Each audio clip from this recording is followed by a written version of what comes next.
आज तीसरे आतंकवाद विरोधी सम्मेलन का उद्घाटन करने जा रहे हैं। इसे लेकर उन्होंने ट्वीट किया है। अमित शाह ने ट्वीट करते हुए लिखा है कि मोदी सरकार हमारे देश से आतंकवाद के जड़ को उखाड़ने के लिए प्रतिबद्ध है। आज नई दिल्ली में एनआईए द्वारा आयोजित तीसरे आतंकवाद विरोधी सम्मेलन का उद्घाटन करेंगे और हमारे देश की आतंकवाद पर जीरो टॉलरेंस की नीति अपनाए जाने के पीछे मोदी जी के विजन चित्रित करेंगे। तो ये ट्वीट आपको दिखा रहे हैं केंद्रीय गृह मंत्री अमित शाह की ओर से ये ट्वीट सामने आया है। आतंकवाद को जड़ से उखाड़ने के लिए प्रतिबद्ध ये लिखा गया है गृह मंत्री अमित शाह की ओर से। आज एंटी टेरर कॉन्फ्रेंस 2023 में वो हिस्सा लेने वाले हैं और उससे पहले ट्वीट करते हुए उन्होंने बताया है कि किस तरीके से आतंकवाद को लेकर इस वक्त प्रधानमंत्री नरेंद्र मोदी लगातार काम कर रहे हैं, किस तरीके से आतंकवादी गतिविधियों पर रोक लगाने के लिए, उन्हें जड़ से खत्म करने के लिए लगातार उनकी ओर से काम किए जा रहे हैं। तो तीसरा आतंकवाद सम्मेलन जिसे उखाड़ के फेंकने के लिए केंद्रीय गृह मंत्री अमित शाह की ओर से ट्वीट किए गए। खबरों में आगे बढ़ेंगे। प्रधानमंत्री नरेंद्र मोदी के मिशन राजस्थान की बात होगी। प्रधानमंत्री नरेंद्र मोदी आज जोधपुर में हुंकार भरेंगे। 5000 करोड़ की कई परियोजनाओं का शिलान्यास किया जाएगा। सड़क से लेकर रेल, विमानन, स्वास्थ्य और उच्च शिक्षा क्षेत्रों से संबंधित परियोजनाएं जिन्हें लेकर आज प्रधानमंत्री नरेंद्र मोदी पहुंच रहे हैं और इन सभी परियोजनाओं का वो शिलान्यास करने वाले हैं। आईआईटी जोधपुर परिसर भी राष्ट्र को समर्पित करेंगे प्रधानमंत्री नरेंद्र मोदी। जोधपुर हवाई अड्डे पर नई टर्मिनल बिल्डिंग की आधारशिला भी रखी जानी है। जोधपुर एम्स में ट्रॉमा सेंटर और क्रिटिकल केयर हॉस्पिटल ब्लॉक की आधारशिला भी रखी जाएगी। तो एक एक कर कई बड़ी सौगातें आज प्रधानमंत्री नरेंद्र मोदी देशवासियों को देने वाले। एक बार फिर से प्रधानमंत्री नरेंद्र मोदी का राजस्थान का दौरा है, जिसे लेकर जबरदस्त उत्साह वहां पर लोगों में देखने को मिल रहा है। कुल 5000 करोड़ के कई परियोजनाओं का प्रधानमंत्री नरेंद्र मोदी शिलान्यास करेंगे। सूर्य नगरी को भी कई सौगातें देने वाले हैं। जोधपुर से सहयोगी रंजन दवे हमारे साथ जुड़ चुके हैं। रंजन, प्रधानमंत्री नरेंद्र मोदी का दौरा, कितना उत्साह लोगों में, क्या तैयारियां और क्या कार्यक्रम?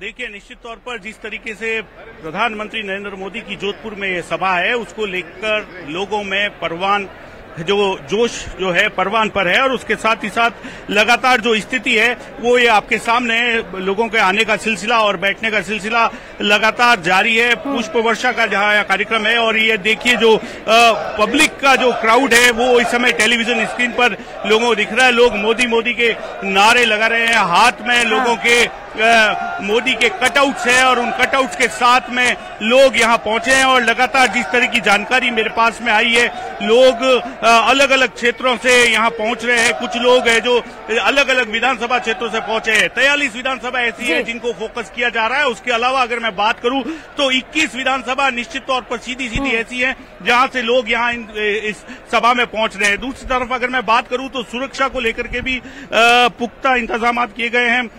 सुरक्षा एजेंसियां पूरी तरीके से मुस्तैद है और जांच पड़ताल के बाद ही सभा स्थल पर लोगों को प्रवेश दिया जा रहा है। तो निश्चित तौर पर एक और सुरक्षा की बात की जाए तो वहीं दूसरी ओर सुरक्षा से भी ज्यादा लोगों का जो जुनून है, लोगों का जो खुशी है, लोगों का जो उत्साह है वो निश्चित तौर पर देखने को मिल रहा है। कुछ लोग हमारे साथ जुड़े, कहां से आए हैं आप? और सुमेरपुर से हूँ, मेरा नाम दीपक भाटी है, मैं सुमेरपुर से हूँ साहब। बहुत जल्दी आ गए थे, एक उत्साह था मोदी जी के लिए हमारे मन में, बहुत कार्यकर्ताओं में बहुत जोश है कि हमें कितने जल्दी हम मोदी जी को देखें और सभा स्थल पर बहुत जल्दी से जल्दी पहुंच गए हम। जी क्या कितने लोगों का लोग साथ मिलाए? सर देखिए, मेरे साथ 50 लोगों की टीम है। मैं सुमेरपुर से आया हूँ, करीब 10 गाड़ियों में, छोटी छोटी गाड़ियों में हम यहाँ आए हैं मोदी जी को सुनने के लिए। जी, आप कहाँ से आए? बस साहब जोधपुर से ही है हम, और मोदी जी के लिए इतना उत्साहित है कि हम सवेरे 8 बजे ही घर से निकल गए और यहाँ 10 बजे का टाइम दे रखा है, लेकिन 11 बजे तक आएंगे, लेकिन हम 8 बजे निकल करके और यहाँ पब्लिक के साथ में इतना उत्साहित हो रहे हैं और बच्चे तो इतने गदगद हो रहे हैं, वो टीवी के आगे बैठे हैं कि कब मोदी जी आए। बोले इतना उत्साह जोधपुर के अंदर हो लगा है, जबरदस्त, और पूरा परिवर्तन 101%। ये भ्रष्ट सरकार और ये है, ये 101% सरकार आएगी, ये पुनः हट करके और पूरा भाजपा की सरकार आएगी और ये पूरा मोदी जी का प्रण है। क्या कह रहे थे? बिल्कुल, मैं सर ये कहना चाह रहा हूँ कि जिस तरह से ये बजरी माफिया जिस तरह से लूट हुई है राजस्थान में, उसको लेकर पूरे जनता में इतना आक्रोश है कि कितनी जल्दी चुनाव घोषणा हो और कितनी जल्दी इसको सरकार को उखाड़ फेंकर पुनः हमारी भाजपा स्थापित हो। ये कहना। भारत माता की जय। कहाँ से आए आप और क्या? मैं सर जैतारण से आया हूँ, जैतारण क्षेत्र से आया हूँ। बोले सुबह हम 7 बजे आगे थे इधर से, और इस बार 100% हमारे बोले पूरा सपोर्ट मोदी जी का है, भारतीय जनता पार्टी। आप भारतीय जनता पार्टी के कार्यकर्ता कहाँ से आए हैं? मैं बालोतरा से जिलाध्यक्ष हूँ ओबीसी मोर्चा का, और हमारी पूरी टीम आई है आज मैंने आज देखा है कि मोदी जी ने जो आज योजनाओं का जो सौगात करने जा रहे हैं, इनमें हमारे जिले के तमाम कार्यकर्ता बसें लेकर आ रही है। हमारे बालोतरा से कम 300 सवा 300 के आसपास बसें हमें संगठन से मिली है और उस हिसाब से हम आ रहे हैं। तो देखिए, निश्चित तौर पर जिस तरीके की जानकारी सामने आई है, अलग अलग क्षेत्रों से, अलग अलग विधानसभा क्षेत्रों से तकरीबन 1400 से अधिक बसों के यहां पहुंचने का दावा किया गया है। उसके अलावा 4000 के आसपास जो अन्य वाहन है उनके द्वारा भी यहां लोग पहुंचने की बात की गई है।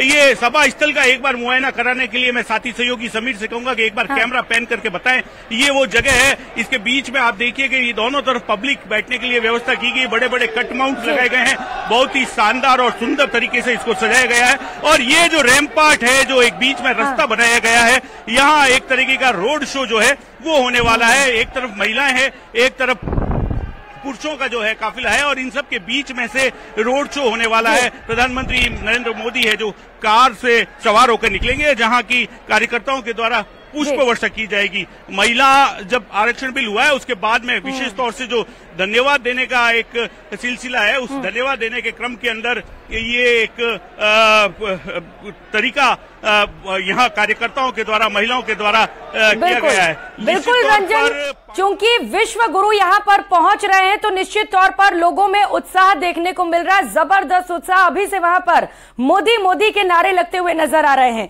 क्योंकि चुनावी साल है, लिहाजा चुनाव से जोड़कर भी देखा जा रहा है दौरे को। कौन कौन से खास समीकरण साधने की कोशिश की जाएगी आज? जी देखिए, निश्चित तौर पर अगर बात करें तो मारवाड़ जो क्षेत्र है उसमें तकरीबन 33, और अगर नागौर को भी अगर मिला लिया जाए तो 43 ऐसी विधानसभा क्षेत्र हैं जो कि इस मारवाड़ क्षेत्र में आती है। इससे पहले नरेंद्र मोदी का जो मेवाड़ का दौरा रहा था, और उसके बाद में जोधपुर संभाग मुख्यालय जोधपुर में यह सभा होने जा रही है। जोधपुर, वह जोधपुर जो कि ठीक है। जब रंजन वहां पर प्रधानमंत्री नरेंद्र मोदी पहुंचेंगे तो नजारा बेहद ही अद्भुत होगा। आप नजर बनाए रखिएगा। बहुत शुक्रिया फिलहाल आपका तमाम जानकारियों के लिए। रुक करेंगे अगली बड़ी खबर का, और अब बात गहलोत सरकार के विजन 2030 की। राज्य स्तरीय आयोजन किया जाएगा, दस्तावेज जारी होंगे। सीएम अशोक गहलोत विजन 2030 का दस्तावेज जारी करने वाले हैं। कॉमर्स कॉलेज ग्राउंड में 2:30 बजे कार्यक्रम का आयोजन तय किया गया है। 2.5 करोड़ प्रदेश वासियों ने सुझाव दिए हैं। विभिन्न क्षेत्रों के लगभग 5000 हितधारक हिस्सा लेंगे। प्रत्येक जिले से 500 हितधारक वीसी के जरिए भी जुड़ेंगे। 2030 तक प्रगति की रफ्तार 10 गुना ज्यादा बढ़ाने का लक्ष्य मुख्यमंत्री अशोक गहलोत की ओर से रखा गया, और इसे लेकर लगातार मुख्यमंत्री अशोक गहलोत अलग अलग जगहों पर पहुंच रहे थे, अलग अलग लोगों से, अलग अलग क्षेत्रों के लोगों से मुलाकात कर रहे थे, उनसे सुझाव ले रहे थे। सहयोगी बाबूलाल धायल इस वक्त हमारे साथ जुड़ चुके हैं। बाबूलाल, विजन 2030 को लेकर खास कार्यक्रम, क्या तैयारियां और क्या जानकारी इसे लेकर? जी जबरदस्त तैयारी है। पिछले 1.5 महीने से गहलोत सरकार ने प्रदेश के कोने कोने में प्रसार किया है, ब्रांडिंग करी है और होर्डिंग, बैनर, पोस्टर लगाए हैं, और राजस्थान की जनता से विकसित, शिक्षित और समृद्ध राजस्थान बनाने की दिशा में किस तरह काम किया जा सकता है, 2030 तक का काम हाथ में लिया गया है। तो जो सरकार ने जनता के सामने सुझावों की ये अपेक्षा की थी, तो 2.5 करोड़ से ज्यादा लोगों ने सुझाव दिए हैं। उन सुझावों में से चुनिंदा जो सुझाव है उनको सरकार कलेक्टिव करके और आज अपना जो विजन बनाया है, जो डॉक्यूमेंट तैयार किया गया है, वो रिलीज करेगी और जनता को बताएगी कि राजस्थान 2030 तक इस तरह का स्टेट हम बना सकते हैं। अगर कांग्रेस पार्टी सत्ता में लगातार रहेगी तो राजस्थान पिछड़े राज्यों में नहीं रहेगा, देश के शिक्षित और विकसित राज्यों में शुमार होगा और सिरमौर स्टेट बन जाएगा, जहां पर विकास की कोई कमी नहीं रहेगी, रोजगार की कोई कमी नहीं रहेगी, जहां का ढांचागत सुविधाएं हैं, बुनियादी विकास वो बहुत आगे बढ़ जाएगा।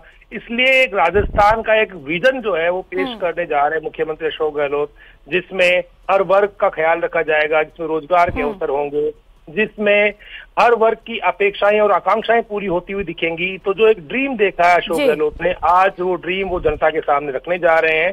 5,000 से ज्यादा लोग कॉमर्स कॉलेज में जुटेंगे, उनके सामने मुख्यमंत्री अशोक गहलोत अपना जो विजन है वो जारी करेंगे और चुनाव में से भुनाने की भी कोशिश करेंगे, क्योंकि वो सिर्फ 2023 में 2030 का सपना सामने रख रहे हैं। इसका मतलब ये है कि उनकी उड़ान बड़ी है, उनकी सोच बड़ी है और वो 2030 के जरिए 2023 को फतह करना चाहते हैं। और इसी कड़ी में आज का जो कार्यक्रम है बहुत महत्वपूर्ण रहने वाला है। बिल्कुल बाबूलाल, एक बड़ा सपना मुख्यमंत्री अशोक गहलोत ने देखा है। आज का कार्यक्रम भी इसे लेकर बड़ा ही महत्वपूर्ण है। आप नजर बनाए रखिएगा। बहुत शुक्रिया आपका तमाम जानकारियों के लिए।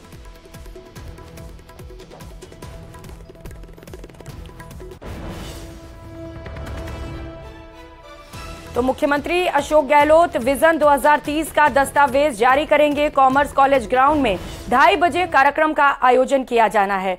जयपुर से मिल रही बड़ी खबर का रुख कर लेते हैं। मुख्यमंत्री अशोक गहलोत आज कई सारी सौगातें देने वाले हैं। 3 नए मेडिकल कॉलेज का शिलान्यास किया जाएगा। राजसमंद, जालौर और प्रतापगढ़ में मेडिकल कॉलेज बनकर तैयार होंगे। मसूदा रावत भाटा में नर्सिंग कॉलेज खोले जाएंगे। 1155 करोड़ की परियोजनाओं का लोकार्पण भी किया जाएगा। कॉमर्स कॉलेज में शिलान्यास समारोह का आयोजन होना है। तो आज कई बड़ी सौगातें मुख्यमंत्री अशोक गहलोत की ओर से 3 नए मेडिकल कॉलेज का शिलान्यास किया जाएगा। चुनावी साल है, लिहाजा लगातार सौगातों की बौछारें हो रही हैं।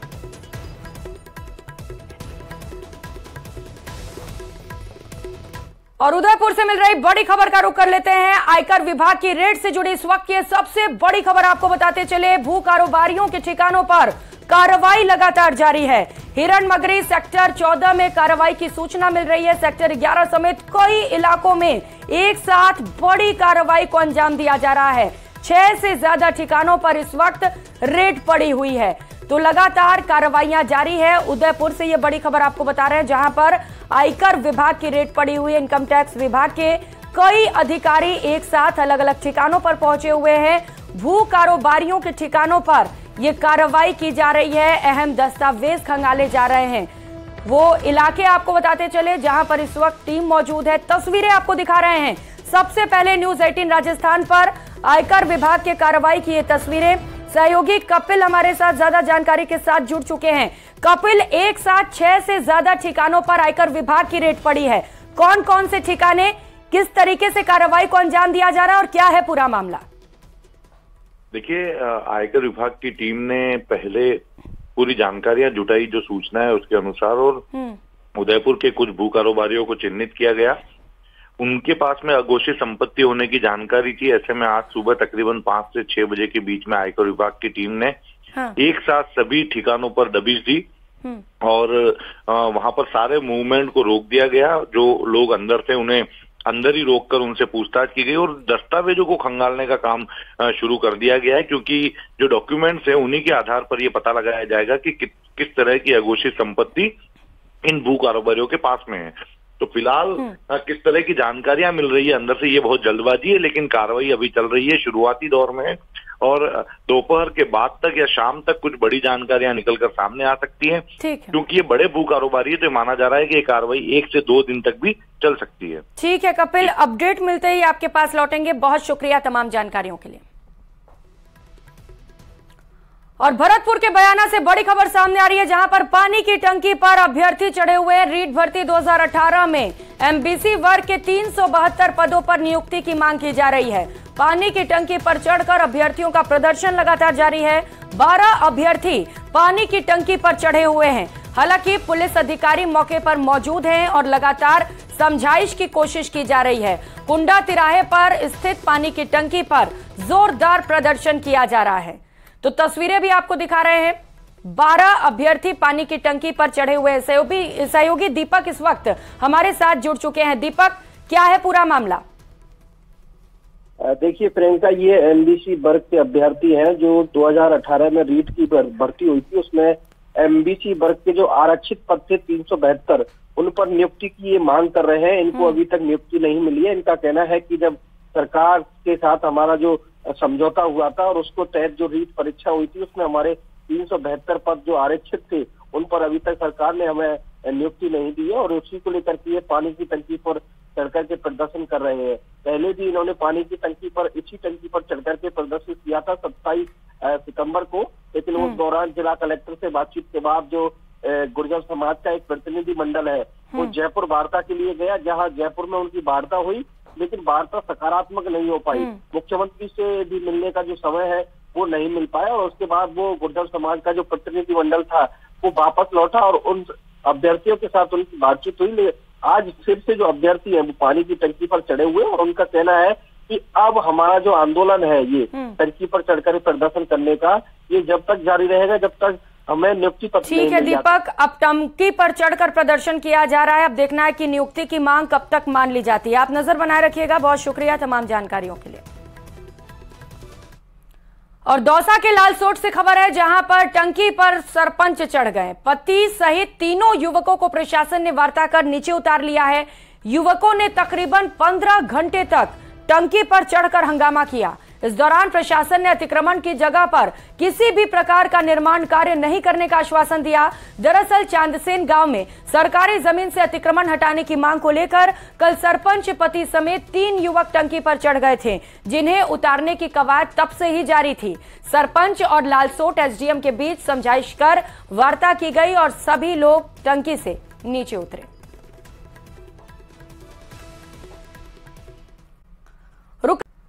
और खबरों में आगे बढ़ेंगे। राजस्थान में चुनाव है, ऐसे में नेता एक दूसरे पर आरोप प्रत्यारोप लगा रहे हैं। इसी कड़ी में कार्यकर्ताओं से फीडबैक लेने दौसा पहुंचे कांग्रेस पर्यवेक्षक मधुसूदन मिस्त्री ने बीजेपी पर गंभीर आरोप लगा दिए। मधुसूदन मिस्त्री का आरोप है कि बीजेपी चुनाव आते ही हिंदू मुस्लिम प्रोपेगेंडा चलाना शुरू कर देती है।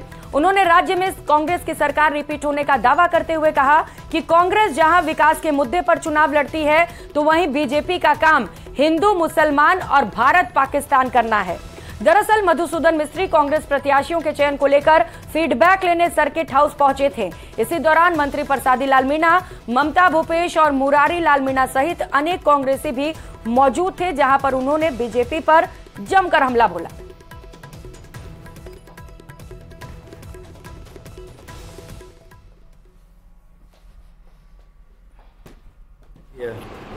उसको दोबारा हमको सिर्फ याद दिलाने की जरूरत है, दूसरा कुछ नहीं है। लोग लाभ ले रहे हैं उन सबका, इसलिए हमारे लिए वो प्रश्न नहीं है। प्रश्न बीजेपी के लिए क्या करना, वो हिंदू मुसलमान करना कि विकास करना। वो तो विकास के नाम पे हिंदू मुसलमान करते, दूसरा क्या है उनके पास है? क्या हिंदुस्तान पाकिस्तान, हिंदू मुसलमान, इसके अलावा और क्या? कब्रिस्तान स्मशान, इसके अलावा उसके पास कुछ नहीं है।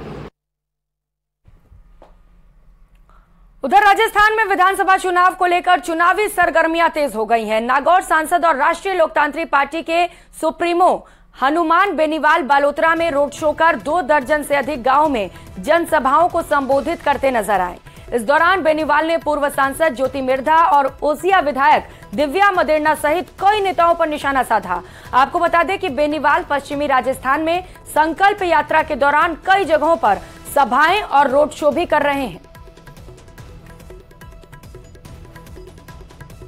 बजे नहीं, सुबह 3 बजे तक केरू में, जोधपुर में 3 बजे, कल 2 बजे और आज 12-1 बजे। अभी तो जाऊंगा तो सर्किट हाउस में मेला चलेगा साथ में। ये इन जवानों का जोश है और ये इनकी दी हुई ऊर्जा है, उसी से मैं चल रहा हूँ। और सत्ता संकल्प यात्रा का हमने इसको नाम दिया है, सत्ता संकल्प व्यवस्था परिवर्तन। राजस्थान के जवान और किसान को सत्ता के सिंहासन बिठाना, राजस्थान को भयमुक्त अपराध मुक्त राज्य बनाना, बेरोजगारी की समस्या का हल निकले, अपराध खत्म हो, राजस्थान के अंदर माफिया राज खत्म हो और जो महिला उत्पीड़न राजस्थान के अंदर हो रहा, इसका खात्मा कैसे हो। कांग्रेस बीजेपी मिले हुए और भारी भ्रष्टाचार दोनों मिलकर राजस्थान के अंदर किया। ये कांग्रेस बीजेपी के मिलने की जो पीड़ा है, इस बार ये नौजवान नया बदलाव राजस्थान के अंदर चाहता है। ये चाहता है कि सत्ता में तीसरी ताकत खड़ी हो, क्षत्रिय पार्टी राज के अंदर राजस्थान में आए और आरएलपी को विकल्प के रूप में। वहीं 20 सूत्रीय कार्यक्रम के प्रदेश उपाध्यक्ष डॉक्टर चंद्रभान सिंह ने बाड़मेर कलेक्टर के कॉन्फ्रेंस हॉल में 20 सूत्रीय कार्यक्रम की समीक्षा के लिए जिला स्तरीय बैठक की। इस बैठक में जिला प्रमुख महेंद्र चौधरी, कलेक्टर अरुण पुरोहित, उपाध्यक्ष और कांग्रेस के जिला अध्यक्ष फतेह मोहम्मद समेत सभी अधिकारी मौजूद रहे। प्रदेश उपाध्यक्ष ने 2000 यूनिट फ्री बिजली के साथ जिले में चल रही योजनाओं की जानकारी ली। साथ ही अधिकारियों को ये निर्देश दिया कि केंद्र सरकार द्वारा जारी योजनाओं को जनता तक ज्यादा से ज्यादा लाभ पहुंचे। उधर राजसमंद के पंचायत शिक्षकों को नाथद्वारा विधायक और विधानसभा अध्यक्ष सीपी जोशी के लताड़ लगाए जाने पर राजस्थान शिक्षक संगठन ने रोष व्यक्त किया। आपको बता दें कि अपने स्थायीकरण की मांग को लेकर पंचायती राज शिक्षकों के प्रतिनिधि मंडल ने नाथद्वारा में आए कांग्रेस नेताओं का ध्यान आकर्षण करते हुए स्थायी करने की गुहार लगाई थी, लेकिन नाथद्वारा विधायक और विधानसभा अध्यक्ष सीपी जोशी ने उन्हें लताड़ लगा दी। और करेंगे इस बीच मिल रही बड़ी खबर का। राजसमंद से बड़ी खबर है, माइनिंग विभाग की निझरना में बड़ी कार्रवाई देखने को मिली है। पूर्व मंत्री की पत्नी के नाम खनन पट्टा निरस्त कर दिया गया है। खान विभाग ने 4 पट्टे निरस्त कर खदान पर कब्जा ले लिया है। पूर्व मंत्री शिवदान सिंह की पत्नी उषा कंवर के नाम खदान थी, जिसे निरस्त किया गया। लीज सीमा से बाहर खनन करने पर खान विभाग ने इस बड़ी कार्रवाई को अंजाम दिया है। राजसमंद के भीम और बड़ी खबर का जयपुर से बड़ी खबर है। जेडीए प्रवर्तन दस्ते की ओर से बड़ी कार्रवाई की जा रही है। जेडीए जोन 12 में ये कार्रवाई जारी है।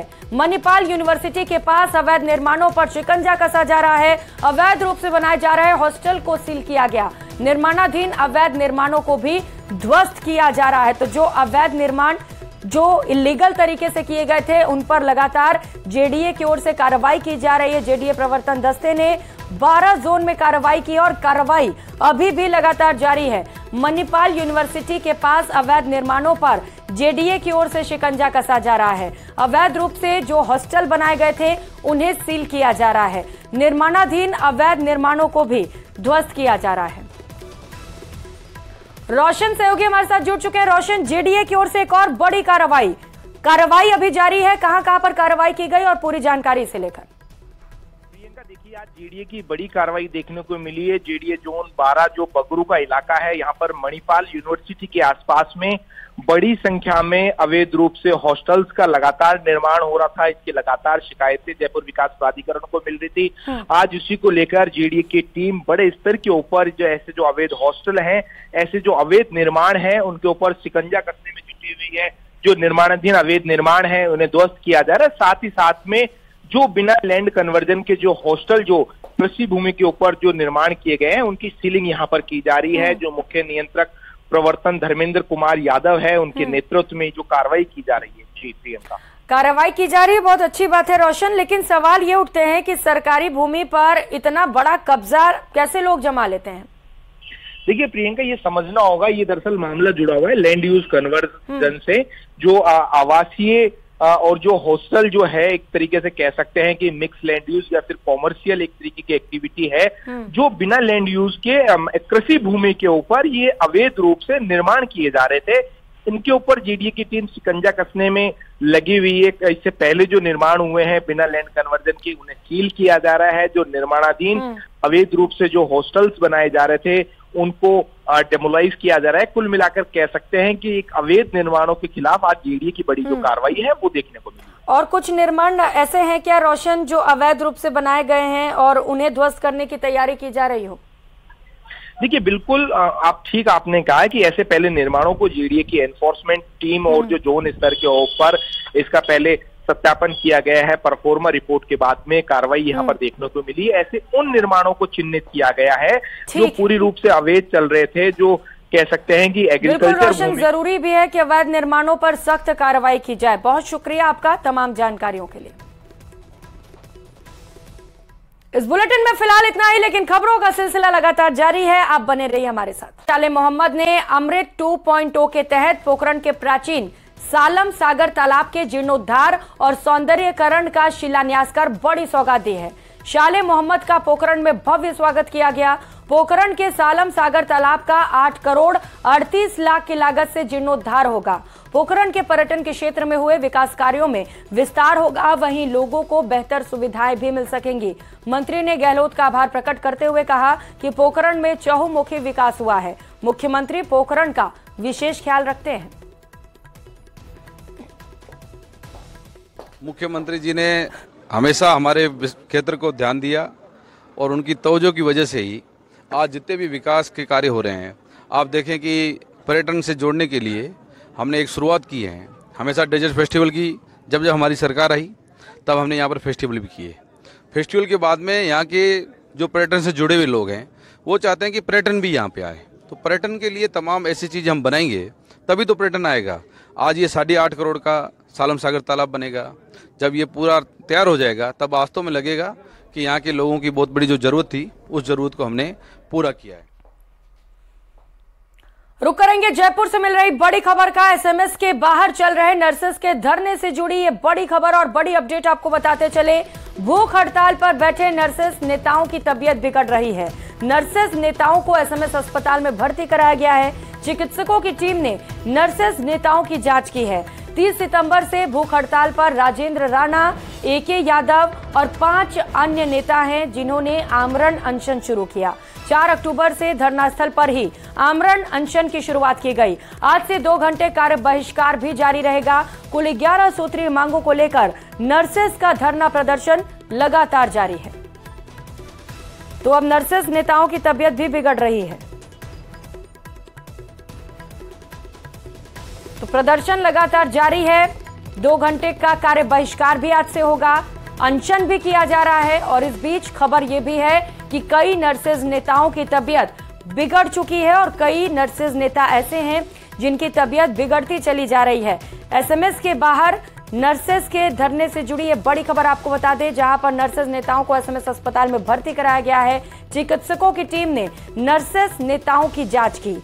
30 सितंबर से लगातार भूख हड़ताल पर राजेंद्र राणा और एके यादव है और इसके साथ 5 अन्य नेताओं ने भी आमरण अनशन की शुरुआत की है।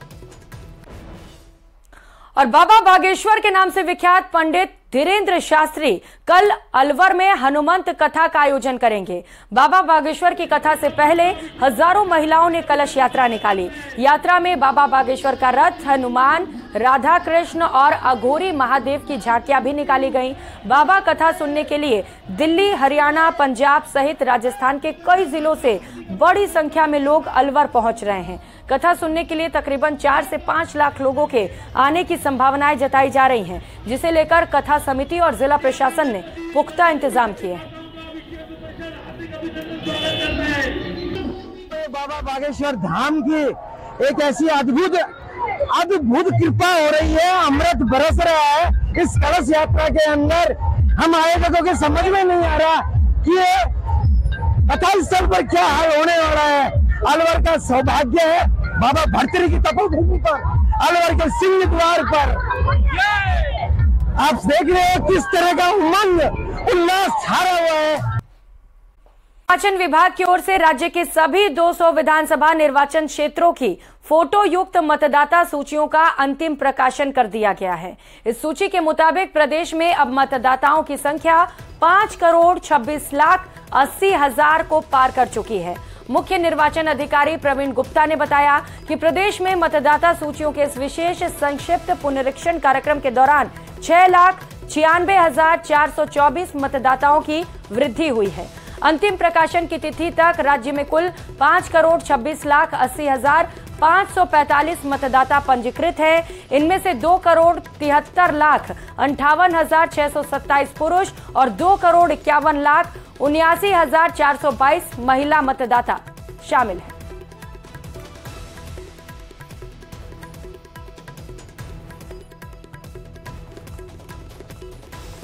कुल मिलाकर हमने 6,96,000 नेट मतदाता जोड़े हैं। मतदाताओं की कुल संख्या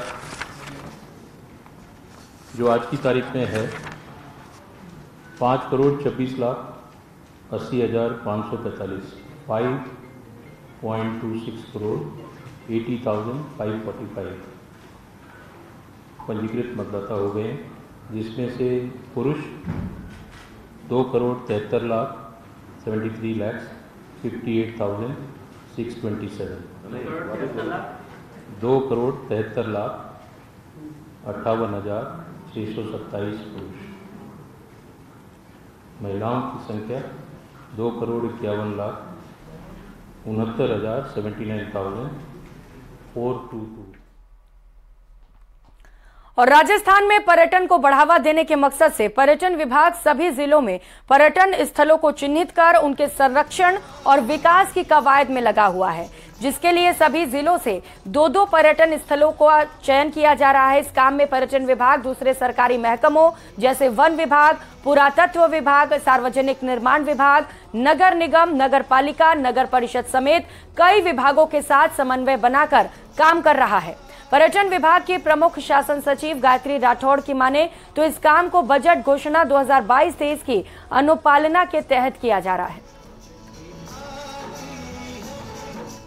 नए जिले बनने के बाद में प्रिंसिपल सेक्रेटरी मैडम का ये सभी को निर्देश था कि हर जिले में 2-2 जो हैं टूरिज्म प्लेसेस, ऑल्दो पहले से लाइक हैं, बट अब चूँकि वो पर्टिकुलर डिस्ट्रिक्ट और पर्टिकुलर ज़िलों में हो गए हैं तो सभी अधिकारी इसमें लाइक आइडेंटिफाई करने में लगे हुए हैं।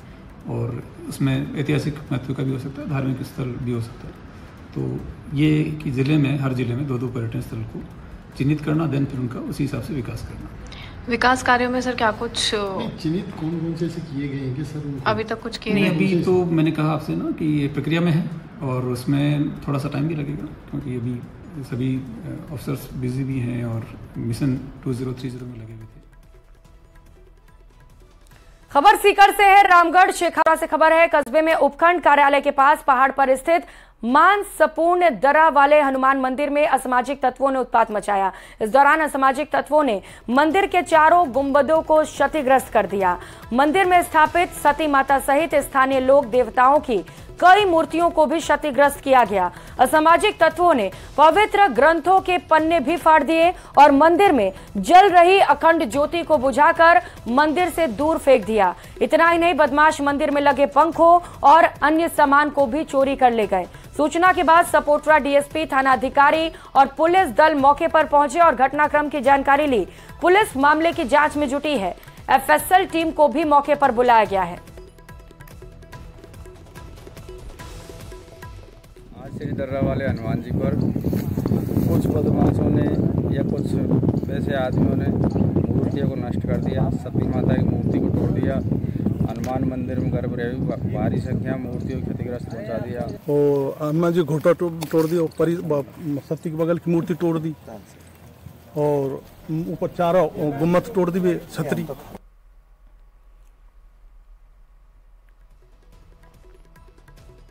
धर्मेंद्र सहयोगी हमारे साथ जुड़ चुके हैं। धर्मेंद्र, धार्मिक भावनाओं को ठेस पहुंचा है, कौन है ये लोग जिन्होंने मंदिर के अंदर इस तरीके से उत्पात मचाया, कुछ पता चल सका है क्या? देखिए, बताना चाहूंगा, देर रात आधी रात को असामाजिक तत्वों ने मंदिर में उत्पात मचाया है। इस दौरान मंदिर की जो गुंबद है उनको क्षतिग्रस्त किया है। साथ ही मंदिर में जो स्थानीय देवी देवताओं की मूर्तियां थी उनको क्षतिग्रस्त किया गया। रामायण और सुंदरकांड के पन्ने फाड़े गए। हाँ। तो सुबह जब श्रद्धालु मंदिर पहुंचे तो उन्हें घटना की जानकारी मिली। हालांकि मामले की गंभीरता को देखते हुए कलेक्टर अंकित कुमार सिंह, एसपी ममता गुप्ता भी मौके पर पहुंचे। उन्होंने पूरे घटनाक्रम की जानकारी ली। साथ ही अधिकारियों को जल्द से जल्द कार्रवाई करने और अपराधियों को पकड़ने के निर्देश दिए। इसके साथ ही करौली से एफएसएल टीम मौके पर पहुंच गई। उन्होंने भी मौके से साक्ष्य छुटाए। हालांकि अभी जो असामाजिक तत्व हैं जिन्होंने इस घटना को अंजाम दिया है उनका पता नहीं लगा है, लेकिन जो अधिकारी है उनका दावा है कि जल्द से जल्द अपराधी सलाखों के पीछे होंगे और जो कड़ी से कड़ी कार्रवाई वो की जाएगी। बिल्कुल धर्मेंद्र, जरूरी है कि असामाजिक तत्वों की जल्द से जल्द गिरफ्तारी हो। बहुत शुक्रिया आपका तमाम जानकारियों के लिए। और जालौर से बड़ी खबर सामने आ रही है। हनुमान बेनीवाल आज भीनमाल पहुंचेंगे, संकल्प यात्रा में शामिल होंगे। जनसभा को भी हनुमान बेनीवाल संबोधित करेंगे। तो लगातार संकल्प यात्रा में वो शामिल हो रहे हैं, अलग अलग जगहों पर पहुंच रहे हैं, जनसभाएं कर रहे हैं और इस दौरान जमकर बीजेपी से लेकर कांग्रेस पर भी उनकी ओर से निशाना साधा जा रहा है। खास और भव्य तरीके से स्वागत भी सांसद का किया जा रहा है। और इसी से जुड़ी ये बड़ी खबर आपको बताते चले, जालौर से ये बड़ी खबर है जहां पर हनुमान बेनीवाल भीनमाल पहुंचेंगे। तो वही